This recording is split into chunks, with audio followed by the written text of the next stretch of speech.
Coube-me a incumbência de falar dos direitos da personalidade e produção empresarial. Na verdade, os direitos da personalidade não influem diretamente na produção empresarial, né? Há, sim, implicações dos direitos da personalidade na produção empresarial. E como se trata de um auditório mais ligado à problemática social e econômica, eu acho que até essa é a razão da minha presença nesta mesa, eu devo falar do que sejam os direitos da personalidade. Ora, em ciência jurídica, pessoa é o sujeito dos direitos. Todo direito tem um sujeito, e esse sujeito é a pessoa. E personalidade é o conjunto dos atributos da pessoa. De ordinário, os direitos se exercem sobre coisas do mundo exterior ao sujeito. O sujeito exerce direitos sobre a sua família, sobre a sua propriedade, sobre os contratos de que participa. Enfim, um mundo que não está dentro dele, necessariamente, embora tenha relação com ele, posto que ele é o sujeito desses direitos. Ora, os direitos da personalidade, ao contrário, são os direitos que a pessoa tem sobre si mesma. Não são direitos que estejam fora do sujeito. São direitos que se encontram no sujeito e que se completam com extensões da sua personalidade, como, por exemplo, a sua produção intelectual. Eu não sei se o som está bom, está ruim? Então. Esses direitos são de 3 espécies, numa classificação que já fizemos há algumas décadas e que se encontra nas páginas da Revista dos Tribunais.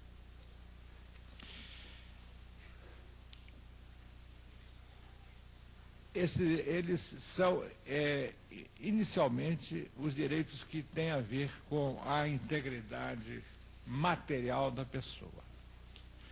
Depois, os concernentes à integridade moral. E, por fim, os que dizem respeito à integridade intelectual. Vejamos bem, direito sobre a própria pessoa, do ponto de vista material, do ponto de vista moral e do ponto de vista intelectual. Eu não tenho nenhuma pressa em fazer a exposição. Quando terminar meu tempo, eu digo, terminou meu tempo. O resto fica para outro congresso. Nessas 3 espécies, sem dúvida alguma, há direitos que se entendem com implicações empresariais. Entre os primeiros, ressaltamos o direito à própria vida. O direito à própria vida é um direito sobre o aspecto material da pessoa, fundamentalmente, cuja proteção é o cerne do problema da qualidade de vida no trabalho. Assim também o direito ao corpo, fundamentos, entre outros muitos aspectos, da proteção e prevenção dos acidentes de trabalho. Isso tudo é direito ao aspecto material da personalidade. São inumeráveis as respectivas facetas em meio às quais não podemos esquecer o direito, esse é bem esquecido, o direito à velhice digna. Isso concerne a este aspecto fundamentalmente material, mas na verdade é também moral, é psicossomático. E o que, quanto a isso, se entende com a aposentadoria digna. Isso é assunto para meditação da gente da minha geração, não é? Mas logo vocês chegam lá e eu desejo que cheguem, porque a alternativa é a morte precoce. Quanto à integridade moral,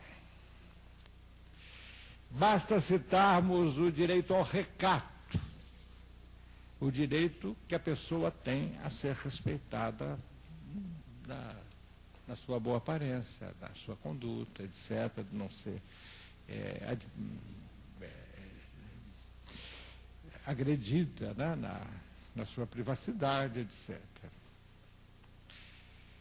E com esse direito ao recato se entende os problemas do assédio sexual dentro das empresas, que é uma coisa extremamente constante e desagradável.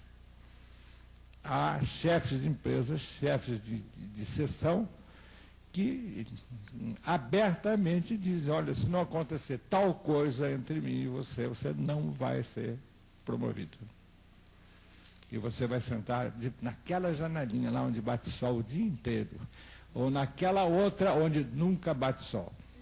Então você veja bem, isso é uma maneira de exercer o delito do assédio sexual.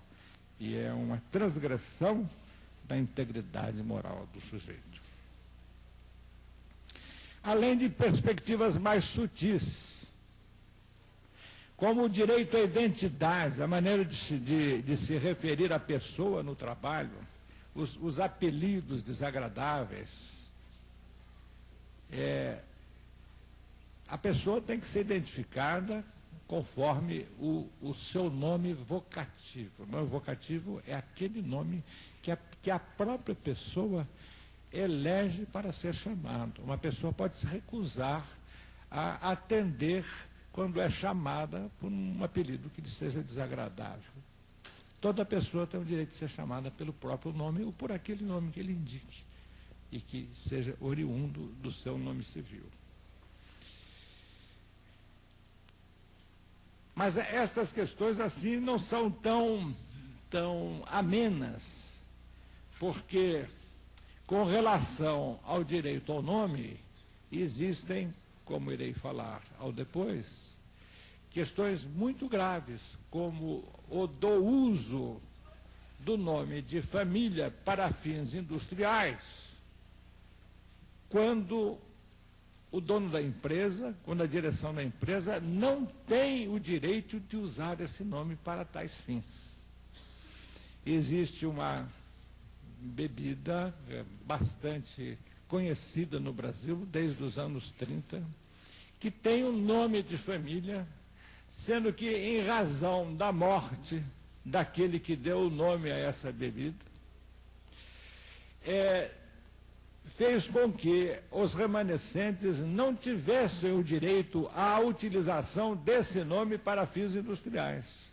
E essa empresa está sofrendo uma ação que se chama ação de negação de nome, porque a confusão da utilização desse nome de família tem causado prejuízos de milhões de dólares, especialmente na região de Hamburgo, onde ela é muito vendida, sendo que evidentemente, a bebida brasileira, devido aos modos mágicos com que ela é elaborada, custa muito mais barato do que a mesma bebida do mesmo nome feita na Alemanha.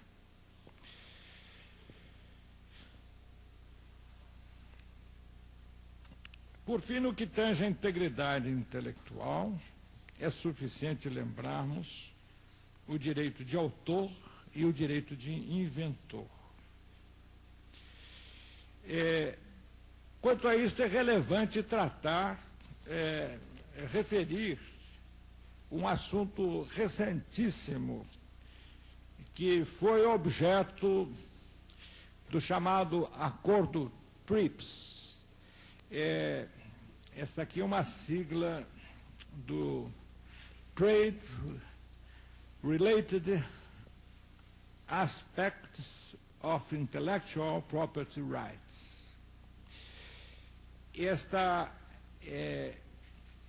este tratado comercial faz parte, passa a fazer parte do GATT, o General Agreement on Trade and Tariff, e é muito importante para a questão da propriedade industrial. Apenas está na dependência de normas internas que roborem a decisão tomada pelo nosso país de aderir a esse TRIPS e que deve ser ultimada mediante um ato do nosso Legislativo e do nosso Supremo Tribunal Federal. Com relação ao TRIPS, que diz respeito, sobretudo, à proteção das patentes de invenção, e o direito de inventor é um direito da personalidade, é relevante, especialmente, o acordo é bastante complexo, mas basta citar um dos seus aspectos. O tempo de privilégio de utilização de uma patente é de 15 anos. E o TRIPS aumentou para 20 anos. Ora, incide, portanto, o problema do direito adquirido aos 15 anos de patente. Direito adquirido de quem? Direito adquirido daqueles que não têm o uso da patente e que estão aguardando que se expire. Já vou terminar. Está na hora? Não? Se não, que bom, hein? De tal maneira que parecia uma advertência.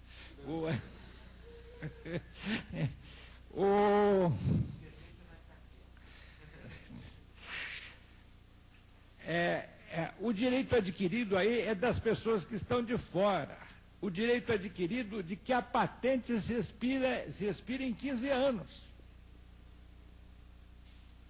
E como houve, de acordo com o TRIPS, um aumento para 20 anos, várias empresas estão entrando com aqueles célebres mandados de segurança para que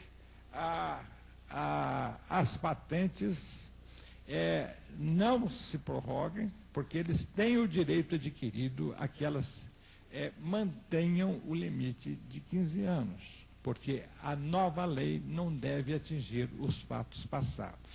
É o problema da irretroatividade das leis e do direito adquirido.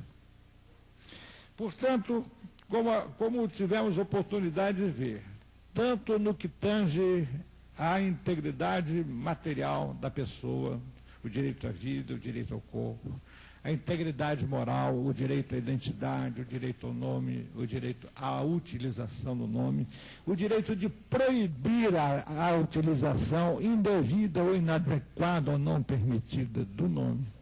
E no que concerne a esse aspecto da integridade intelectual, o que tange ao direito de inventor e ao direito de autor.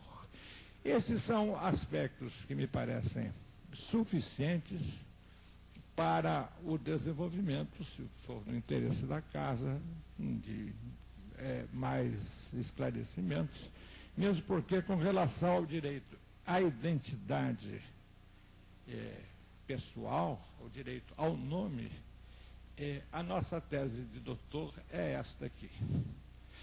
Nós escrevemos isto quando a maioria, eu acho que todos aqui ainda não haviam nascido, em 1958, esta é uma edição mais recente, e é de 58, alguém já tinha nascido em 58? Quem já nasceu não vai dizer que já nasceu, né? Bem, para terem a ideia da importância desses direitos, isto aqui é só um aspecto do direito à integridade moral, que é uma das 3 linhas dos direitos da personalidade. das 3 facetas da personalidade. É tudo muito complexo e está tudo muito bem estudado fora deste país. E enfim, a transferência desse assunto para a cogitação brasileira, nós tivemos a honra de providenciar quando fizemos a classificação dos direitos da personalidade, quando escrevemos a nossa tese de doutor há 41 anos atrás. Tá? De lá para cá eu mudei de grau, agora eu já sou professor de outro nível, a duras penas. Bem, eu estou à disposição do auditório e, sobretudo, da autoridade do senhor presidente para fazer o que me foi pedido.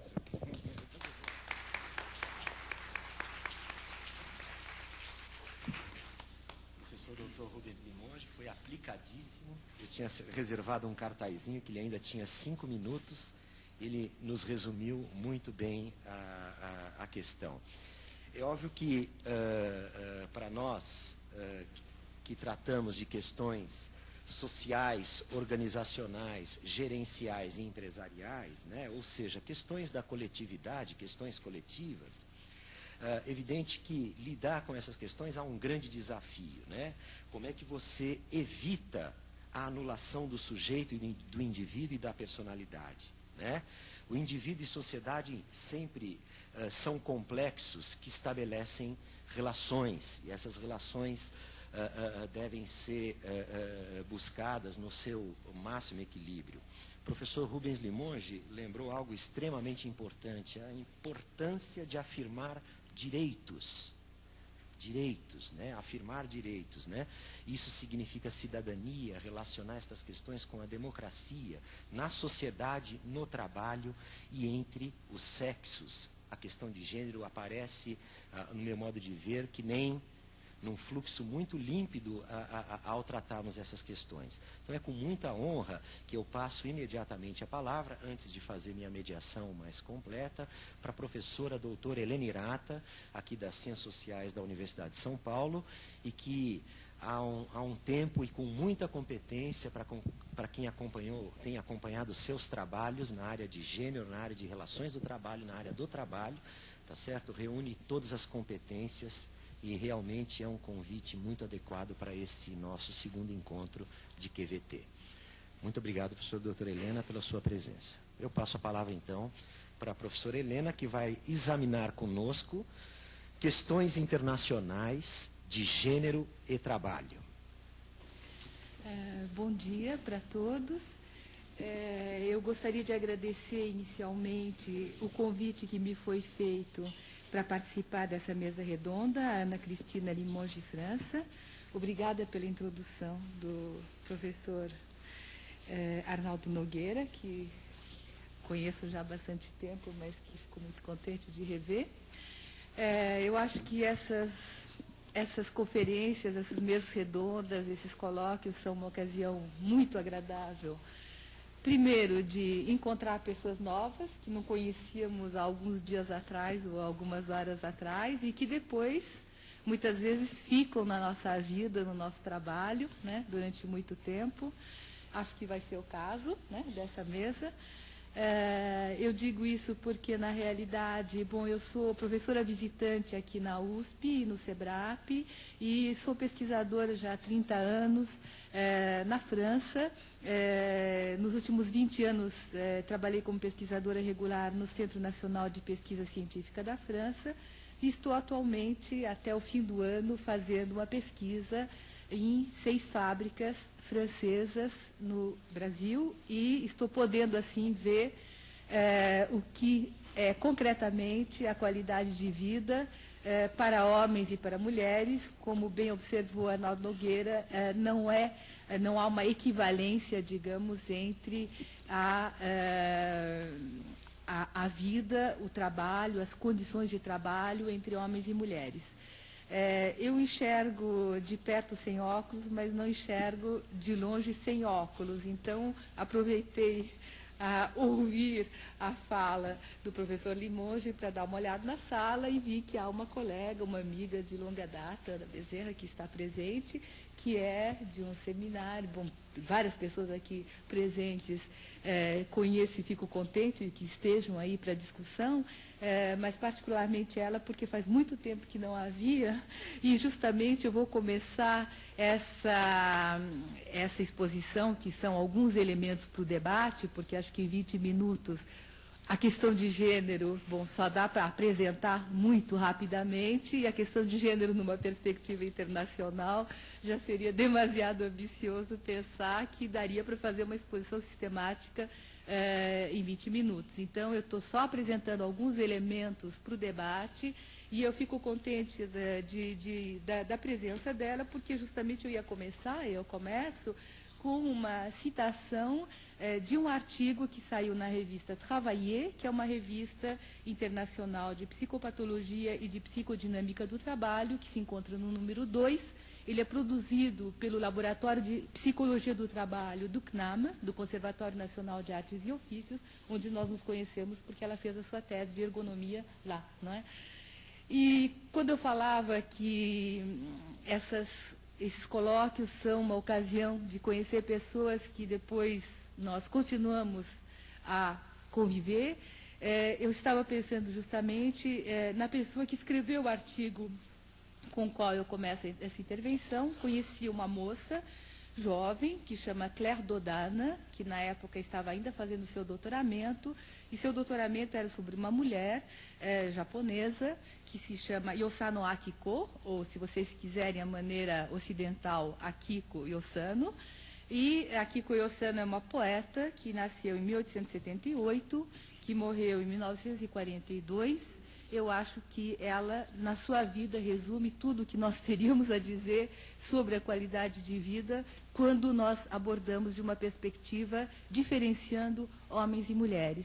Por quê? Porque ela é uma poeta japonesa, ela foi uma pacifista, quer dizer, ela fez poesias contra a guerra e contra a ida do seu irmão à guerra, e foi uma poeta da sexualidade feminina, da maternidade. Ela descreveu as contrações do parto, falando dos uivos do dragão.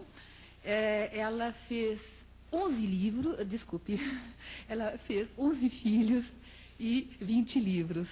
É uma mulher que, numa época em que as mulheres japonesas se dedicavam quase que exclusivamente à família e à maternidade, ela conseguiu, e vocês sabem que mesmo hoje em dia e mesmo no Ocidente, algo de muito difícil, conciliar, entre aspas, porque essa conciliação é plena de contradições, a maternidade, a vida no trabalho e também a criatividade, e tudo isso junto com, portanto, o fato de escrever todo dia, ser jornalista, ser romancista, ser historiadora, ser poeta, atividade principal, e, ao mesmo tempo, criar 11 filhos, dos quais um casal de gêmeos, cujo um dos meninos, um dos dois casais, faleceu ao nascimento, e essa dor da mãe que vê nascer um filho morto depois de ter ouvido 3 batidas de coração, ela dedica uma das poesias mais bonitas da sua carreira. Ela achava que a paternidade não retinha os homens, isto é, os homens não ficavam apenas na paternidade, eles tinham outros espaços de criação, de afetividade, de o que os franceses chamam de épanouissement, de poder realmente desdobrar sua vida em diferentes campos.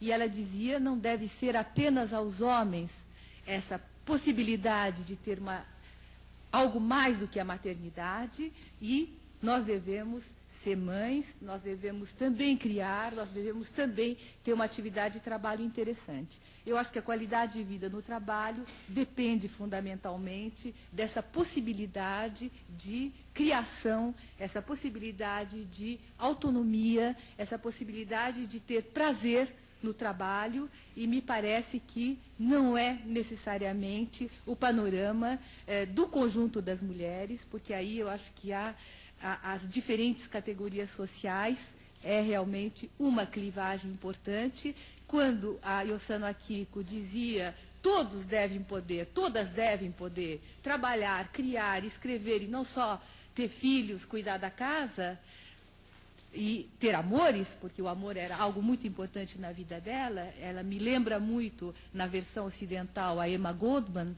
que eu acho que fez justamente essa visão do mundo, onde ela não fazia hierarquias entre diferentes planos da vida. Então, a Yossano Akiko, quando ela dizia nós devemos todos poder fazer muitas coisas, e ela falava muito do prazer do trabalho, outras oponentes, sobretudo de algumas correntes do movimento feminista que achavam que o trabalho doméstico deveria ser pago, e ela não queria, porque ela dizia que isso prenderia as mulheres na atividade doméstica e a subordinaria tanto ao Estado quanto ao marido, porque era o Estado que se propunha a dar uma alocação em relação ao trabalho doméstico. Algumas correntes feministas diziam: olha, você está falando por você, porque você tem uma vida cheia de criatividade, cheia de autonomia, você não pode generalizar. Se você generaliza, você está falando também pelas operárias que muitas vezes vão com a morte na alma ao trabalho, porque é um trabalho sob constrangimento de tempo, é um trabalho com cadências impostas, é um trabalho monótono, é um trabalho repetitivo, é um tipo de trabalho que Christophe Dejoux chama de trabalho desestruturador ou patogênico, e que cria, portanto, toda uma série de problemas, estresse no trabalho, etc., coisas que vocês estão discutindo nesses 2 dias plenamente. Então, era só uma abertura para o que eu queria dizer, isto é, a situação das mulheres é certamente uma situação, longe de ser uma situação única, são situações diferentes, há mulheres diferentes, de categorias sociais diferentes, executando trabalhos diferentes, e para cada uma dessas categorias há dificuldades, há problemas, há contradições. O que reúne, me parece, o conjunto dessas categorias é a relação social de gênero e a divisão sexual do trabalho, que pesa sobre o conjunto das mulheres. Por quê? Porque as mulheres e os homens não têm os mesmos lugares no trabalho e no emprego, não tem o mesmo lugar no desemprego, não tem realmente a mesma possibilidade, sobretudo, de estar nos centros e nos lugares de decisão, de responsabilidade, etc. Vocês sabem que, do ponto de vista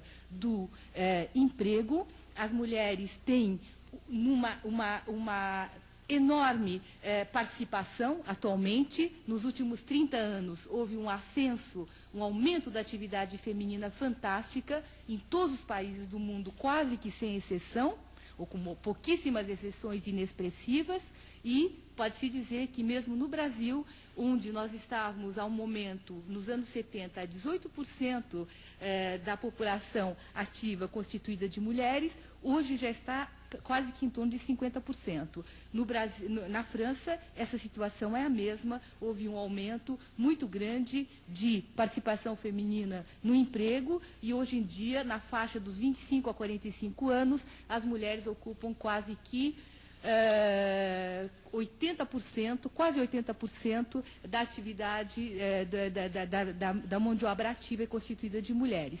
Entretanto, esse tipo de emprego das mulheres, ela não é sempre um emprego em tempo completo. Houve um aumento muito grande do emprego de tempo parcial. E esse emprego de tempo parcial, evidentemente, ela é mal remunerada, ela paga metade do tempo de um tempo integral, não há possibilidade de carreira, porque é muito difícil você trabalhar tempo parcial e poder ter um ascenso e uma carreira efetiva. Então, há toda uma série de problemas ligados ao tempo parcial. Evidentemente, nós seríamos por um tempo parcial se ele fosse corretamente remunerado, se ele implicasse em direitos como os direitos ligados ao tempo integral, e se houvesse reversibilidade, isto é, se houvesse a possibilidade de voltar ao tempo integral quando se desejasse deixar de ter um trabalho de tempo parcial. Não é absolutamente a realidade dos países europeus, com exceção, provavelmente, de alguns países nórdicos e dos Países Baixos, isto é, da Holanda, onde a legislação em relação ao tempo parcial é bastante progressista. Na França, por exemplo, todo o comércio, todo o setor de serviços atualmente só fornece empregos em tempo parcial, e esses empregos são empregos obrigatórios, isto é, se você quer trabalhar, você pega 20 horas por semana. Se você não quiser 20 horas mais 40 horas, fique procurando. Então, evidentemente, na situação de desemprego de mais de 3 milhões de desempregados, dos quais 15% de mulheres e 10% de homens, porque, na realidade, o desemprego é majoritariamente masculino em quase todos, feminino em quase todos os países. O que se verifica, portanto, é que há necessidade de, face à questão do desemprego, de pegar qualquer emprego, inclusive de tempo parcial, mal remunerado, não corretamente ligado à proteção social. Eu acho que as pesquisas que foram feitas sobre o tempo parcial devem ser ressaltados, o resultado dessas pesquisas, porque elas mostram que, além do que, no universo doméstico, a pouca divisão do trabalho doméstico que era feito em casa, no momento em que a mulher deixa de trabalhar em tempo integral, imediatamente ela deixa de existir, e os homens vão dizer: você está em casa há muito mais tempo do que eu, não vejo porque eu vou continuar dividindo as tarefas, que já era uma divisão evidentemente desigual, como antes. Então, me parece que, do ponto de vista do emprego e do desemprego, do ponto de vista do tempo parcial, do ponto de vista das taxas de atividade, há uma crescente participação, mas participação ao mesmo tempo bastante vulnerável da situação das mulheres.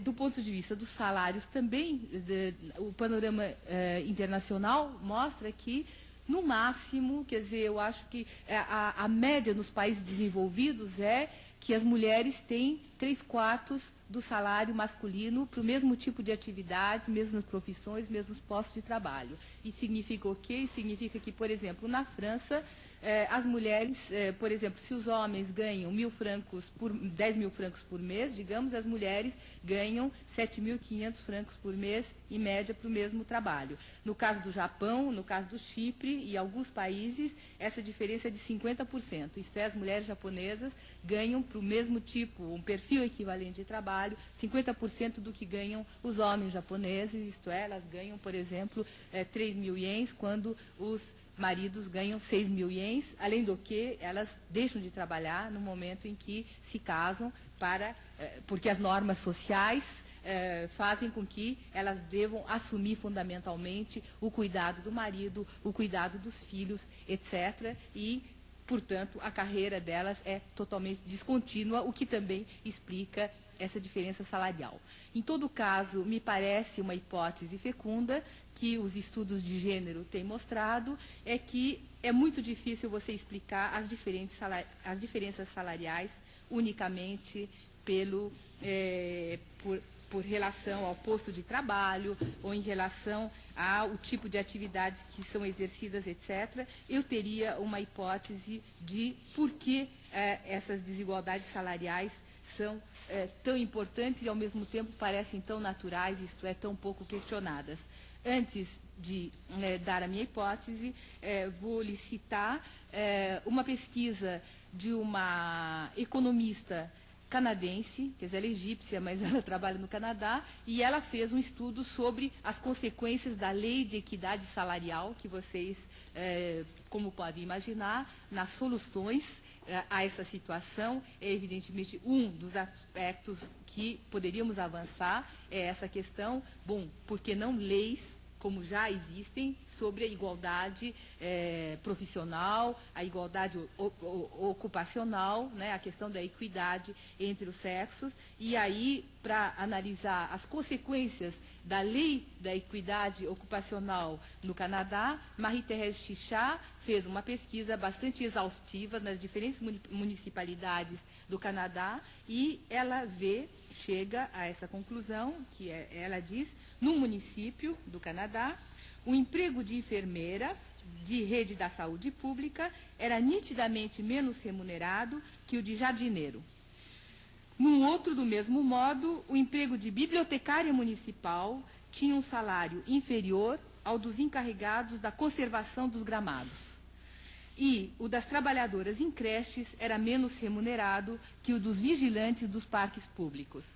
Vocês veem que não é a qualificação, as diferenças de qualificação no sentido friedmaniano da palavra, isto é, o tempo dedicado à formação profissional para a construção dessas habilidades, etc., que vai explicar essa diferença salarial.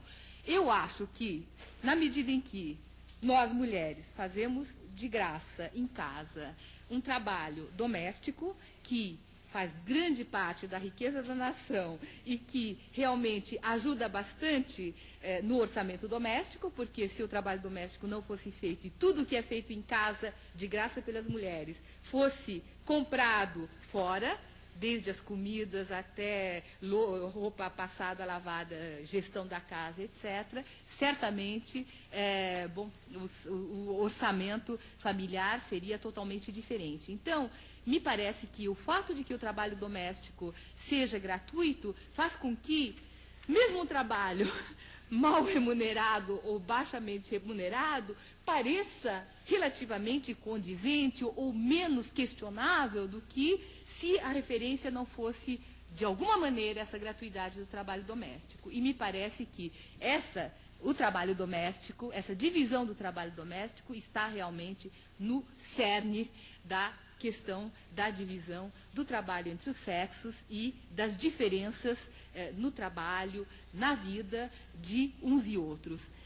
E me parece também que a reflexão sobre gênero ainda não tocou ainda profundamente nesse problema de por que nós mulheres fazemos e continuamos a fazer, principalmente, fundamentalmente em casa, o trabalho doméstico em nome do amor, em nome da afetividade, em nome do amor ao marido, aos filhos, né, às pessoas que nos são caras, que vivem conosco.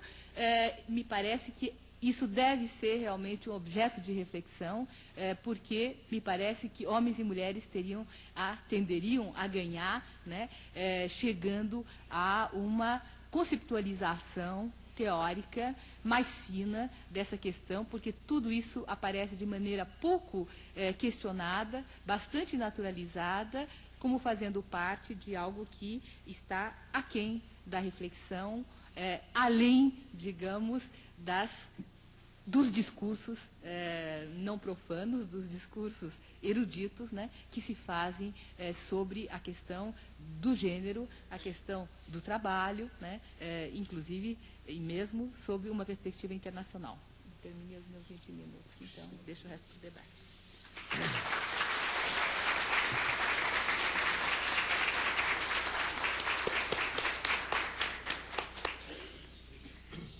Como havia mencionado no início, trata-se de um diálogo entre os dois professores muito pertinente e, evidentemente, as questões fazendo uma interface muito direta. Só para avisar do procedimento, eu já estou recebendo perguntas da plateia para passar para os professores. Então, para aqueles que tiverem perguntas, questões, por enquanto a gente tem adotado esse procedimento. Podem passar aqui para a mesa, a Karina está nos dando um apoio para captar essas perguntas e logo após vou fazer uma observação muito rápida a respeito dos depoimentos dos colegas, dos professores, e depois passo a ler as perguntas, dirigindo então para os vários palestrantes. Obrigado, professora Helenirata. Realmente, suas palavras são extremamente importantes, o que me faz já pensar e lançar uma pergunta para o professor Rubens Limonge, se dentro da afirmação das diversas integridades e dos direitos de personalidade, se caberia pensarmos na afirmação dos direitos da personalidade feminina. Eu gostaria ouvir o comentário do professor Dr. Rubens Limonge depois sobre esta questão. Me parece também, o professor Rubens Limonge lembrou de questões que eu chamaria a atenção: a afirmação dos direitos do indivíduo, como o direito à própria vida, o direito ao corpo, a velhice ou digna e a aposentadoria, né? interessante são direitos, né, que nós não devemos deixar escorregar pelas mãos. Talvez a questão, por exemplo, da velhice digna da aposentadoria seja um desafio muito maior para a minha geração até do que a dos meus pais e dos meus, vamos dizer assim, das outras pessoas que, num certo sentido, têm esses direitos garantidos pela Constituição ou por sua relação de trabalho. E me parecem que são componentes bastante importantes quando nós colocamos no centro, como prioridade número 1, a questão da qualidade de vida. Ou seja, é como se nós estivéssemos colocando no centro o ser humano, genericamente falando. A liberação desse ser humano, a afirmação dos direitos desse ser humano, a sua emancipação de qualquer situação constrangedora ou opressora, depende também da própria emancipação da sociedade, no meu modo de ver. Esta era uma outra questão que eu gostaria de ver refletida, a relação entre os direitos da personalidade e os direitos sociais.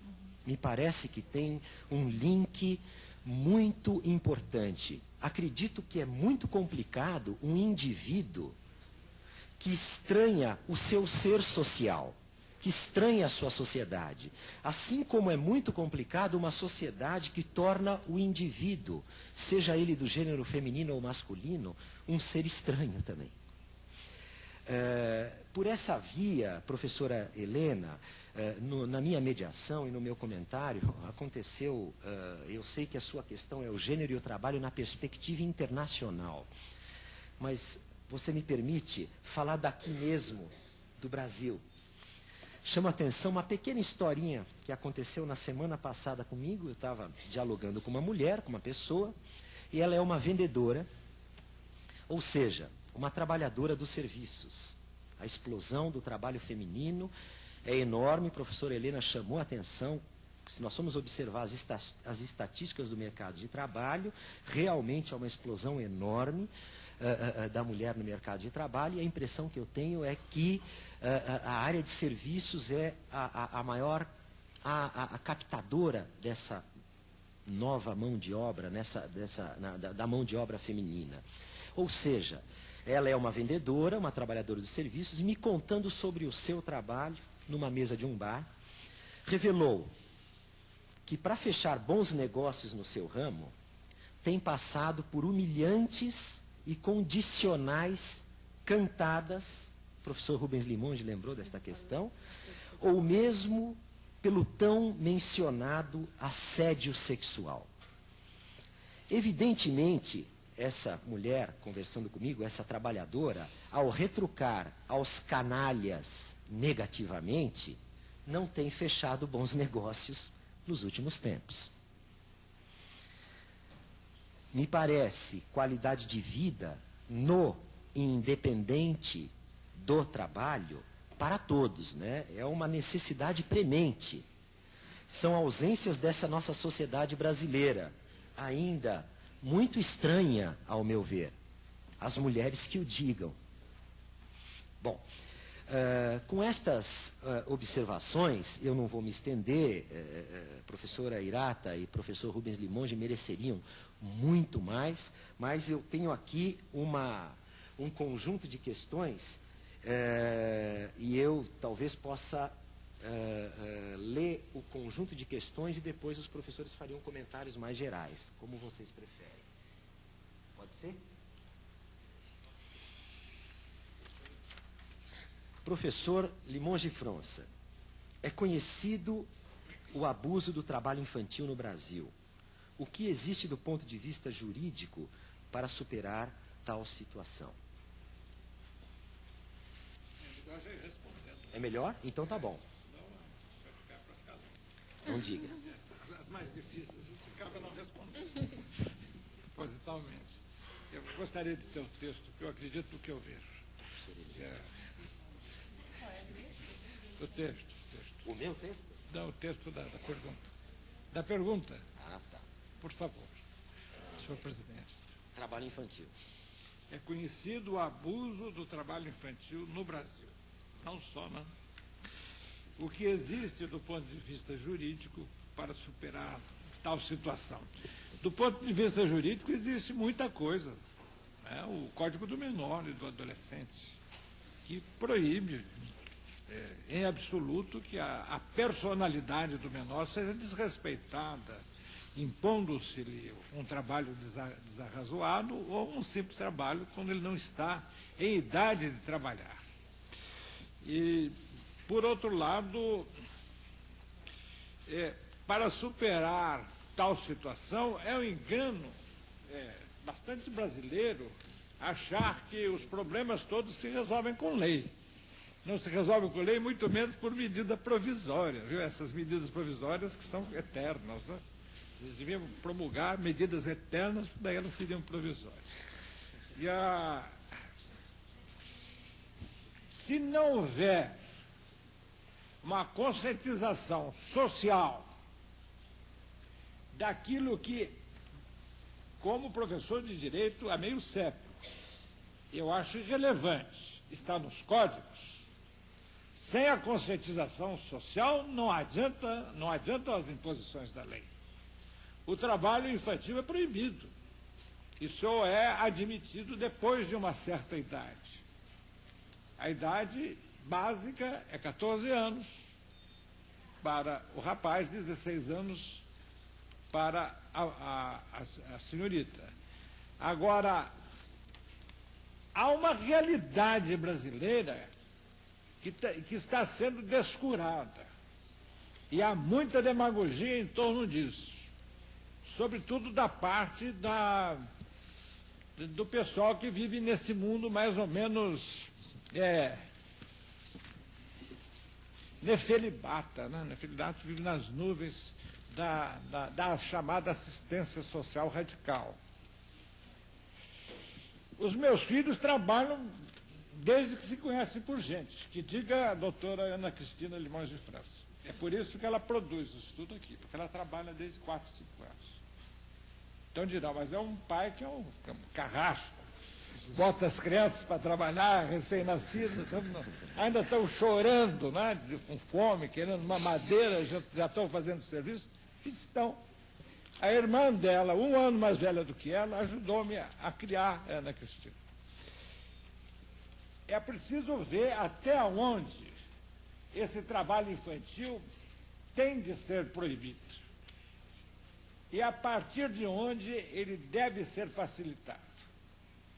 Porque eu volto a colocar um problema que os assistentes sociais não admitem. O que é melhor? Uma criança trabalhando ou uma criança na rua debaixo do viaduto? Ou no cruzamento dos semáforos? Tudo isso tem que ser adequado, equacionado, examinado, e é claro que isso não pode ser objeto de uma regra geral. Nós temos a mania de que regras gerais resolvem o problema de todo mundo. Cada caso é um caso. Penso que deve ser proposto, em cada caso, aquilo que concerne a uma autorização, não precisa ser dos juízes, nós temos mania de juiz, né? Se vocês quiserem justiça, fujam dos juízes. Porque a justiça só vem daí a 10 anos, no último recurso do Supremo Tribunal Federal. Eu sou um paladino do direito, e digo, viva o direito, e fujamos da justiça. Tá vendo? É como medicina, a pior coisa para a saúde é o médico. Os prédios que caem são feitos por engenheiros. As casas que eu fiz aqui, professor de direito, que construiu a sua casa, onde morou muito tempo com a doutora Ana Cristina, minha casa não cai, não tem possibilidade. É porque eu gastei cimento, gastei tijolo. Né? Eu não fiz aquelas continhas, com aquelas reguinhas, enfim, aqueles cálculos vetoriais. Não, pode construir, pode levantar 50 andares. Quando chega no 40, o prédio cai. Quer dizer, cair com... destruir-se, arruinar-se com tecnologia. Não é? Enfim, é preciso ver a realidade das coisas como elas são. Então, eu tenho a impressão de que a assistente social, que é a única, talvez, se não a única, a principal profissional capaz de se assenhorear da condição de uma criança, mais do que um juiz, mais do que um promotor. Ela pode dar a permissão para esta ou aquela criança vender laranjas, vender fruta, vender jornal, aqui ou acolá, ainda que ela tenha 10 anos ou 8 anos. Eu não sou contra o trabalho infantil, porque é preferível uma criança trabalhando do que uma criança lavando carteira. Dizer, não, daí elas não deixam de ir, elas deixam de ir à escola. Elas não vão à escola porque não trabalham. Não vão à escola porque são vagabundas, porque não têm vocação para o estudo, não têm vocação, não têm interesse. Eu tenho 7 filhos, cada um é de um jeito. Tenho 2 boêmios, foram todos criados da mesma maneira, mas tem 2 que não trabalham. Eles juram que trabalham, porque eles cantam, eles tocam, eles fazem isso, fazem aquilo, etc. Eles dizem, não, meu trabalho é esse, eu sou poeta. Aliás, é a principal atividade da ilustre colega da professora Irata. Ser poeta é muito importante, é tão importante que Platão tratou de expulsar o poeta da República. Ele tinha pavor do poeta. Tal é a importância dele para criar e para destruir. Bem, o que há é isso. As coisas têm que ser adequadas à sua realidade. E não vamos sonhar com regras gerais quando cada ser humano é um universo. E há pessoas, por exemplo, crianças verdadeiramente geniais, de 6, 7 anos, que são capazes de fazer coisas que nós adultos não somos capazes de fazer. Então, esse assunto é conhecido o abuso do trabalho infantil. Claro que todo abuso é detestável, nenhum abuso pode ser admitido. Agora, o que existe do ponto de vista jurídico para superar tal situação? Uma legislação brilhante, que ninguém cumpre. Eu acho que respondi a pergunta.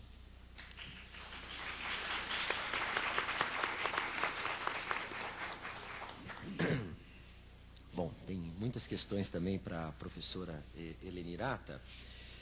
Nós preferimos que eu vou ler as questões, depois a professora Helena faz uma resposta geral para todos, né? Helena, a comparação salarial entre gêneros por tipo de atividade não me parece válida. É preferível fazer comparações salariais dentro da mesma função e atividade.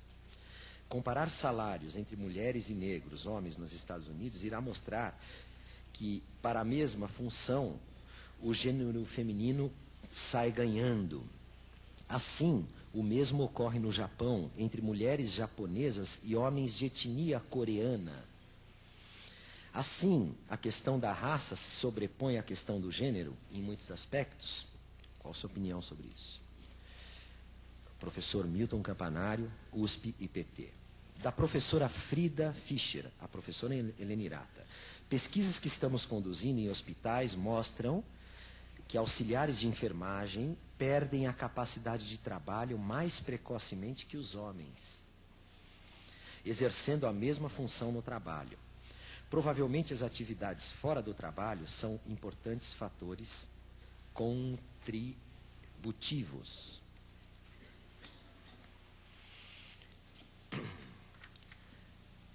A situação de desigualdade salarial não fica ainda mais agravada em profissões essencialmente femininas no Brasil, como bibliotecárias, professoras primárias, fonoaudiólogas? Adriana Ferrari, da FEFELESH da USP.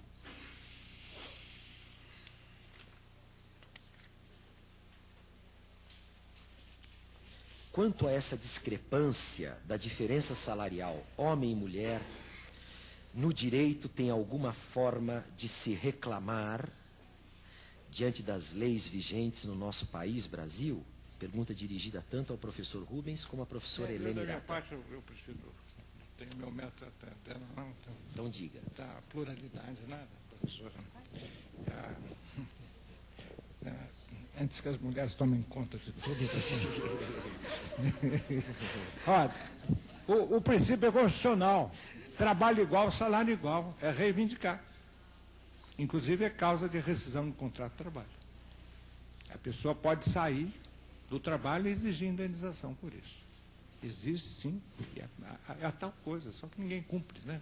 Mas há pessoas que cumprem. Uma vez esclarecido que o trabalho é igual, que a produção é igual, não é de bom aviso que o empresário não atenda à solicitação da mulher ou do homem com relação ao princípio trabalho igual, salário igual.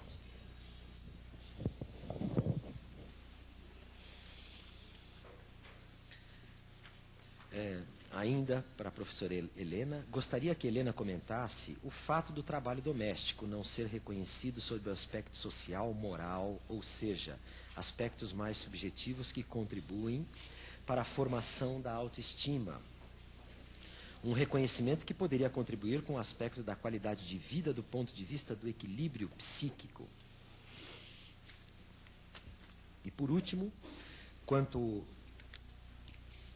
a essa discrepância, inequidade da diferença, a discrepância da diferença salarial homem-mulher, essa já foi, o professor Rubens já comentou.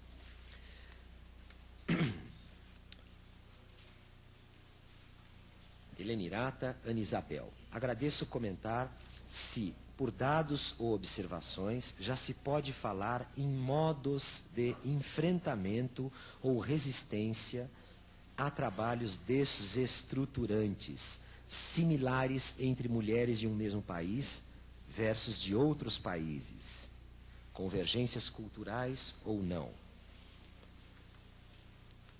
Por exemplo, empresas francesas sendo estudadas por você versus empresas francesas do mesmo setor na França ou outros países. Há diferenças? As mulheres daqui e de lá diferem em quê? No trabalho e na vida. Bom, muito obrigado pelas questões. Passar então para a professora doutora Helenirata para responder o conjunto delas. Muitíssimo o conjunto dos comentários. Eu vou tentar responder as 6 questões. Também recebi 2 comentários que não são perguntas, mas expresso meu agradecimento aos comentários. Eu só queria, porque eu não disse no começo, vocês conhecem os problemas da informática, estão cansados de conhecer. Bom, primeiro aos problemas do correio. Eu não recebi a carta convite, embora a Ana Cristina tinha me falado da vinda, do convite a esse seminário, e depois, quando eles me mandaram uma carta formal oficial, ele não chegou no SEBRAP. Então, eu telefonei há 10 dias atrás, e aí houve espanto, porque, bom, pensavam que eu já tinha recebido essa carta convite. Me mandaram por e-mail. E por e-mail eu abri até eu achei que era até o fim, porque depois não descia mais, né? Vocês conhecem. E ontem, quando eu fui imprimir para trazer o endereço para poder vir, sabendo que era 07, na sala FEA5, etc., eu me dei conta de que se pedia as coordenadas institucionais, endereço, e-mail e uma referência bibliográfica. E eu não mandei isso, porque eu não li essa parte que vem bem no finalzinho da carta convite. Então, só mandei, com muito atraso, o abstract, que deve sair hoje à tarde.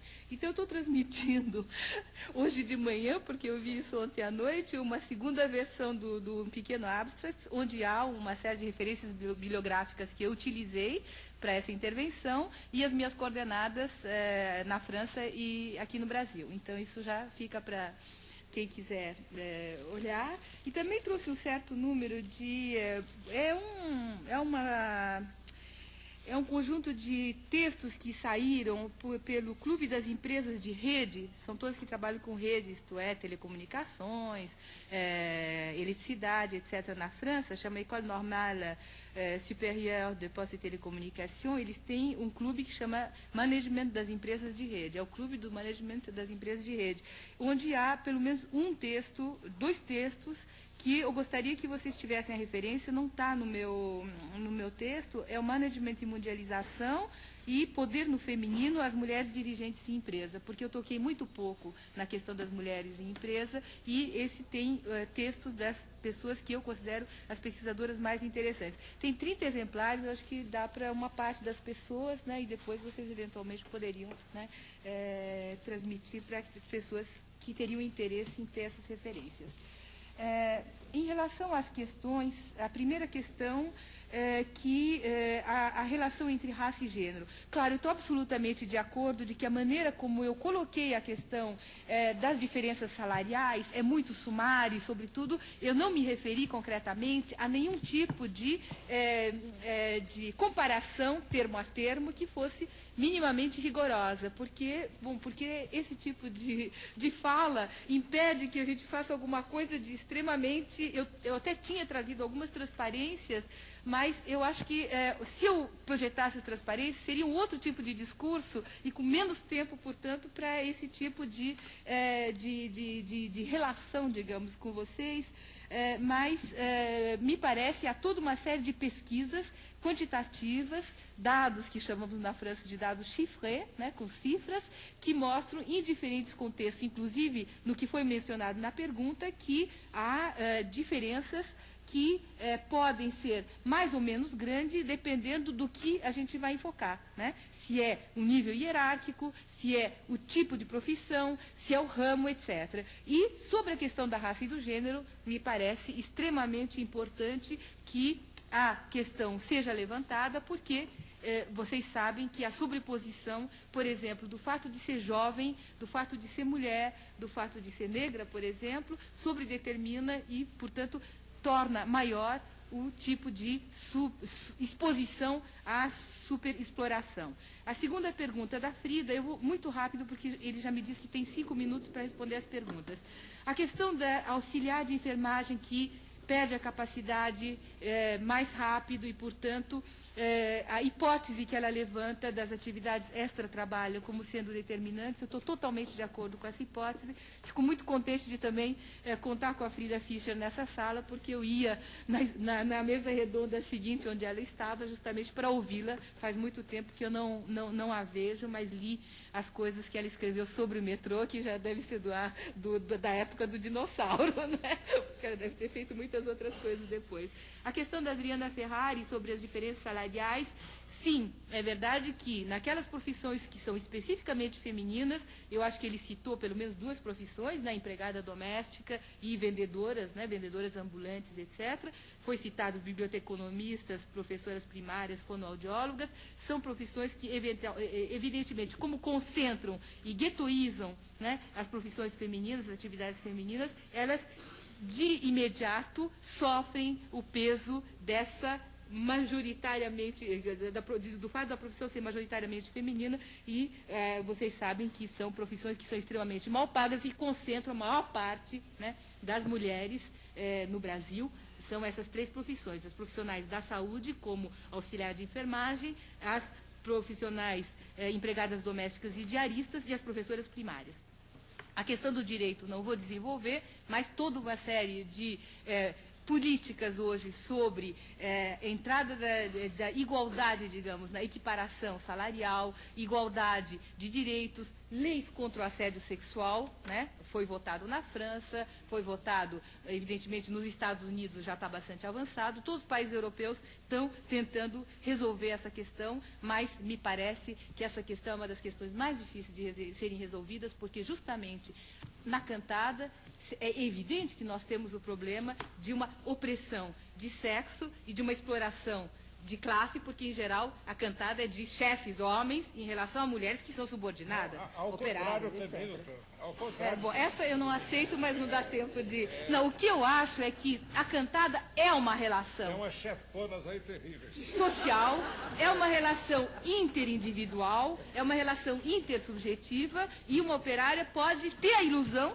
né, de que está dentro de uma relação amorosa. Então, eu acho que realmente não é fácil, eu não diria que é um assunto fácil de resolver, pelo direito, como o direito resolve poucas coisas. 5 e 6, para terminar, a questão 5, o trabalho doméstico não é reconhecido de fato, quer dizer, eu acho que não dá para desenvolver, porque seria uma outra palestra, a questão do trabalho doméstico. E, finalmente, as questões de resistência e enfrentamento, acho que a pergunta já valeu pela resposta, existe sim, né? Existem movimentos de mulheres, eu cito o caso da França, onde há 150 associações, sindicatos, movimentos feministas que têm ido às ruas contra o tempo parcial involuntário, portanto, obrigado das mulheres, contra a vulnerabilidade e a precarização no emprego, etc. E, em termos de trabalho desestruturador, monótono, repetitivo, etc., o trabalho em grupo, a polivalência, tudo que vocês conhecem como novas formas de organização do trabalho,